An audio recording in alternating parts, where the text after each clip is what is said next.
بسم اللہ الرحمن الرحیم۔ سبق نمبر 3۔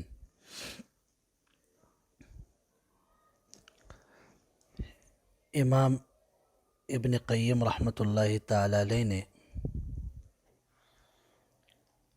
رسول اللہ صلی اللہ علیہ وسلم کی دعوت کے حوالے سے 5 مرتبے بیان فرمائے۔ پہلا درجہ ہے نبوت اور بعثت، دوسرا قریبی رشتہ داروں کو دعوت، تیسرا اپنی قوم کے لوگوں کو دعوت، چوتھا ان تمام اہل عرب کو دعوت جن کے پاس اس سے پہلے کوئی نبی نہیں آیا، اور نمبر 5 قیامت تک تمام انسان اور جنات کو دعوت۔ پھر زمانے کے اعتبار سے دعوت نبی کے 4 مراحل ہیں۔ پہلا مرحلہ ہے خفیہ دعوت کا۔ یہ مرحلہ ابتدائی 3 سال تک جاری رہا۔ دوسرا مرحلہ ہے علی الاعلان دعوت کا، بغیر قتال اور لڑائی کے۔ یہ مرحلہ ہجرت تک جاری رہا۔ تیسرا مرحلہ ہے علانیہ علی الاعلان دعوت اور قتال کرنے والوں کے ساتھ قتال۔ یہ مرحلہ سن 6 ہجری صلح حدیبیہ تک رہا۔ چوتھا مرحلہ ہے علی الاعلان دعوت اور ہر اس گروہ کے خلاف قتال اور جہاد جو دعوت دین کے راستے میں حائل ہو اور رکاوٹ بنے۔ دعوت کا یہ مرحلہ جاری ہے اور اس کا سلسلہ قیامت تک جاری رہے گا۔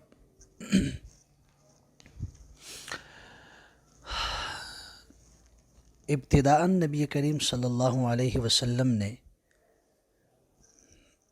خاموش دعوت کی حکمت عملی کو اپنایا۔ آپ علیہ السلام کی مکی زندگی کا واضح عنصر آپ کا بے پناہ جذبہ صبر اور استقامت، اولو العزمی اور اپنے صحیح موقف پر پہاڑ کی طرح ثابت قدم رہنا، تبلیغ اسلام اور دعوت حق کے بعد جب آپ نے نبوت کا اعلان فرمایا تو مکہ کی اکثریت آپ کے خلاف تھی۔ وہ ہمیشہ آپ کے اور مٹھی بھر مسلمانوں کے مقابلے میں انہیں تکلیفیں پہنچاتے، ایذائیں دیتے اور دن رات اسلام، پیغمبر اسلام اور متبعین اسلام کے خلاف سازشوں میں مصروف رہتے۔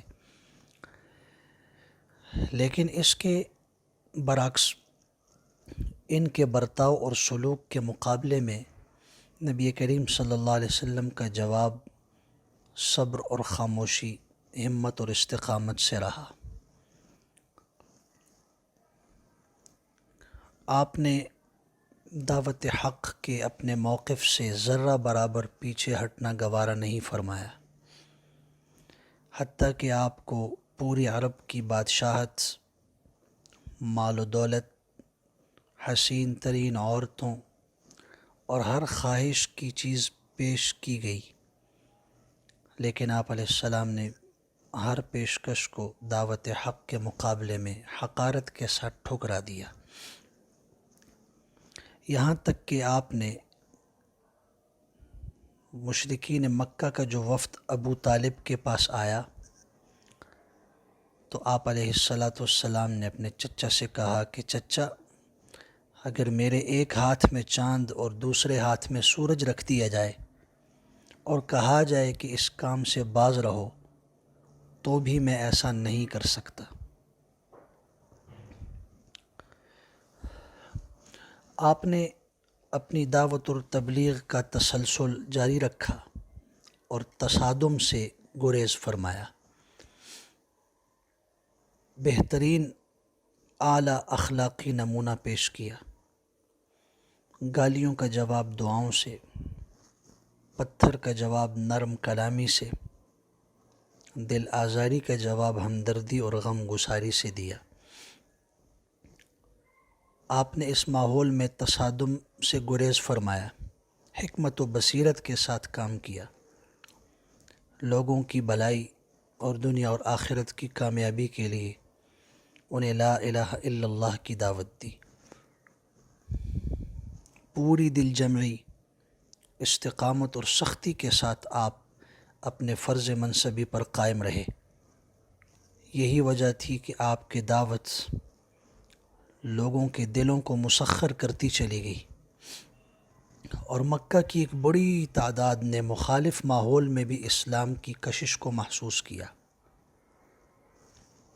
جو لوگ کل تک آپ کے مشن کے شدید ترین مخالف اور دشمن تھے، وہ آپ صلی اللہ علیہ وسلم کے اخلاق عالیہ اور دعوت حق کی گرمی سے پگھل کر پانی ہو جاتے اور اہل ایمان کے حلقے میں شامل ہو جاتے تھے۔ آپ علیہ السلام کی قوم سخت جفاکار تھی، بت پرستی ان کے آباء و اجداد کا دین تھا، اور اہل مکہ غرور و تکبر، حمیت اور انکار ان کا وطیرہ تھا، اور اس کے علاوہ وہ جزیرۃ العرب میں دینی پیشوائی کے اعتبار سے بھی بڑے اہم منصب پر تھے۔ اس لیے ان کی ہٹ درمی اور ضد اور تکبر اور غرور کا مقابلہ آپ علیہ السلام نے بہت نرمی، تحمل، صبر اور حلم کے ساتھ کیا۔ آپ علیہ السلام نے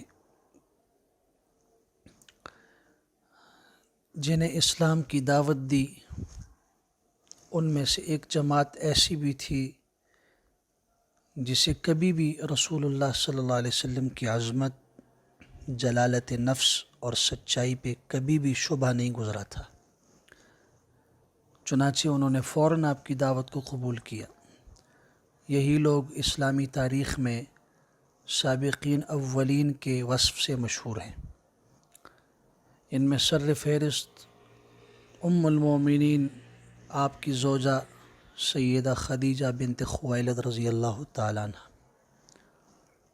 آپ کے آزاد کردہ غلام زید بن حارثہ رضی اللہ تعالیٰ عنہ، آپ کے چچا زاد بھائی حضرت علی بن ابی طالب رضی اللہ تعالیٰ عنہ، جو ابھی بچے تھے اور آپ کی زیر کفالت تھے، اور آپ کے یار غار صدیق اکبر ابو بکر صدیق رضی اللہ تعالیٰ عنہ تھے۔ یہ سب کے سب پہلے دن ہی مسلمان ہو گئے، اور اس کے بعد ابو بکر رضی اللہ تعالیٰ عنہ اسلام کی تبلیغ میں سرگرم ہو گئے۔ انہوں نے بھی بڑے ہی نرم خو اخلاق اور مروت، دور اندیشی اور حسن صحبت کے ساتھ لوگوں کو دین اسلام کی دعوت دی۔ ان کی کوششوں سے حضرت عثمان، حضرت زبیر، عبد الرحمن بن عوف، سعد بن ابی وقاص، طلحہ بن عبید اللہ رضی اللہ تعالیٰ عنہم مسلمان ہوئے، اور یہ سب حضرات عشرہ مبشرہ کا حصہ ہیں۔ ان کے بعد اس امت کے امین ابو عبیدہ بن الجراح، عامر بن جراح، ابو سلمہ ابن عبد الاسد مخزومی، ان کی بیوی ام سلمہ، ارقم بن ابی الارقم مخزومی، عثمان بن مظعون، ان کے دونوں بھائی قدامہ اور عبداللہ، عبیدہ بن حارث بن مطلب، سعید بن زید، ان کی بیوی، حضرت عمر کی بہن فاطمہ بنت خطاب، خباب بن الارت، جعفر بن ابی طالب، ان کی بیوی حضرت اسماء بنت عمیس، خالد بن سعید، ان کی بیوی امینہ بنت خلف، ان کے بھائی عمر بن سعید بن عاص، حاطب بن حارث، ان کی بیوی فاطمہ بن مجلل، ان کے بھائی حطاب بن حارث، بیوی فقیہہ بنت یسار، بھائی معمر بن حارث، مطلب بن اظہر، اور ان کے علاوہ بہت سارے لوگ، بیوی ان کی رملہ بنت ابی عوف، نعیم بن عبداللہ، یہ سارے مسلمان ہوئے، اور یہ سب قریش ہی کے مختلف خاندانوں سے تعلق رکھتے تھے۔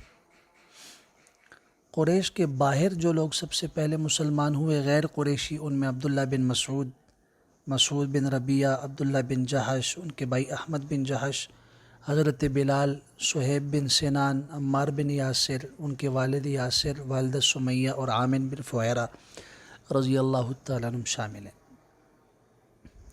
عورتوں میں ان مذکورہ عورتوں کے علاوہ جو سب سے پہلے مسلمان ہوئیں وہ ان میں سے ام ایمن ہیں، حضرت برکہ، عباس بن عبد المطلب کی بیوی ام الفضل، لبابہ بنت حارث، اور ابو بکر صدیق رضی اللہ تعالیٰ عنہ کی صاحبزادی حضرت اسماء شامل ہیں۔ یہ کل ملا کر مرد اور عورتیں 130 افراد تقریباً بن جاتے ہیں۔ اور ادھر سورہ مدثر کی ابتدائی آیات کے بعد وحی کی آمد پورے تسلسل کے ساتھ جاری رہی۔ مکہ کے اس دور میں چھوٹی چھوٹی آیات نازل ہوتی تھی، اور ان آیات کا خاتمہ بڑے پرکشش الفاظ کے ساتھ ہوتا تھا، بڑے سکون بخش اور جاذب قلب انداز۔ پھر ان آیتوں میں تزکیہ نفس کی خوبیاں اور لذات دنیا سے دوری اور جنت اور جہنم کا نقشہ اس انداز سے کھینچا جاتا تھا کہ وہ گویا کہ بالکل سامنے۔ یہ آیات اہل ایمان کے دل میں آخرت اور جنت کی محبت پیدا کر کے بالکل ایک دوسری فضا میں انسان کو لے جاتی تھی۔ ابتدائی جو کچھ حصہ نازل ہوا اس میں نماز کا حکم بھی تھا۔ علامہ ابن حجر رحمۃ اللہ تعالی فرماتے ہیں کہ نبی کریم صلی اللہ علیہ وسلم اور آپ کے صحابہ واقعہ معراج سے پہلے بھی نماز پڑھتے تھے، البتہ وہ نماز آیا فرض تھی یا نہیں اور اس کی تعداد کتنی تھی، اس میں اہل علم کے مختلف اقوال ہیں۔ البتہ اتنا طے ہے کہ 2 نمازیں، ایک سورج کے طلوع اور ایک غروب ہونے سے پہلے ایک نماز فرض تھی۔ وسبح بالعشی والابکار سے یہ لوگ استدلال کرتے ہیں۔ حضرت زید بن حارثہ رضی اللہ عنہ کی ایک حدیث بھی ہے کہ نبی کریم صلی اللہ علیہ وسلم پر جب ابتدائی وحی نازل ہوئی تو حضرت جبرائیل تشریف لائے، آپ کو وضو کا طریقہ سکھایا۔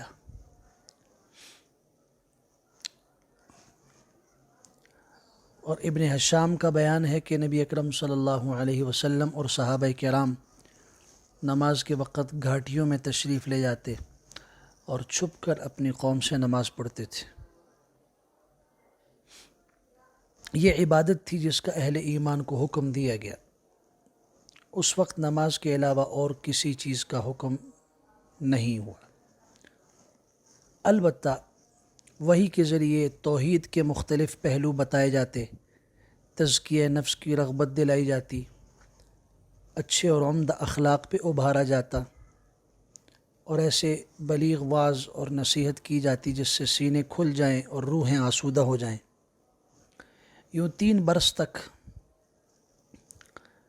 یہ دعوت خاموشی سے ہوتی رہی، علی الاعلان، مجمعوں میں، مجلسوں میں، بازاروں میں اس کا اعلان نہیں ہوا۔ یہ رسول اللہ صلی اللہ علیہ وسلم کی دعوت کا پہلا مرحلہ تھا، خاموش دعوت۔ اور اسی دور میں جنات کے ساتھ بھی نبی اکرم صلی اللہ علیہ وسلم کی ملاقات اور ان کا اسلام لانا قرآن مجید سورۃ الاحقاف کے اندر آیت نمبر 29 سے لے کر 32 تک موجود ہے۔ اس کے علاوہ سورۃ الجن میں بھی حضرت عبداللہ بن مسعود رضی اللہ تعالیٰ فرماتے ہیں کہ ایک دن نبی کریم صلی اللہ علیہ وسلم ہمیں بتائے بغیر چلے گئے۔ ہم نے انہیں وادیوں اور گھاٹیوں میں تلاش کیا۔ ہمیں خدشہ تھا کہ کہیں کوئی آپ کو نقصان نہ پہنچا دے۔ ساری رات اسی فکر کی وجہ سے ہم نے پریشانی میں گزاری۔ صبح کے وقت رسول اللہ صلی اللہ علیہ وسلم غار حرا کی جانب سے تشریف لائے۔ ہم نے کہا اللہ کے رسول صلی اللہ علیہ وسلم ہم نے آپ کو بہت تلاش کیا مگر آپ ملے نہیں۔ آپ کے نہ ملنے کی وجہ سے ہم نے یہ رات نہایت کرب اور تکلیف میں گزاری۔ آپ علیہ السلام نے فرمایا میرے پاس جنات کا ایک نمائندہ آیا تھا، میں اس کے ساتھ چلا گیا، میں نے انہیں قرآن سنایا، پھر آپ نے فرمایا میرے ساتھ چلو۔ اس کے بعد آپ علیہ السلام نے ہمیں جنات اور ان کی آگ کے آثار دکھائے، اور پھر آپ علیہ السلام نے فرمایا کہ جنوں نے مجھ سے اپنی غذا کے متعلق پوچھا، میں نے انہیں بتایا کہ تمہارے لیے ہر وہ ہڈی ہے جس پر اللہ کا ذکر کیا گیا ہو، تمہارے ہاتھ لگتے ہی اس پر پورا گوشت ہوگا، اور ہر مینگنی یا جو گوبر ہے جانوروں کا وہ تمہارے چوپاؤں کی خوراک ہے۔ پھر آپ علیہ السلام نے ہمیں حکم دیا فلا تستنجوا بہما فانہما طعام اخوانکم، ہڈی اور گوبر سے استنجا نہ کرو کیونکہ یہ تمہارے بھائیوں یعنی جنات اور ان کے جانوروں کی خوراک ہے۔ تو یہ رسول اللہ صلی اللہ علیہ وسلم کی ابتدائی خاموش دعوت تھی۔ وآخر دعوانا الحمدللہ رب العالمین۔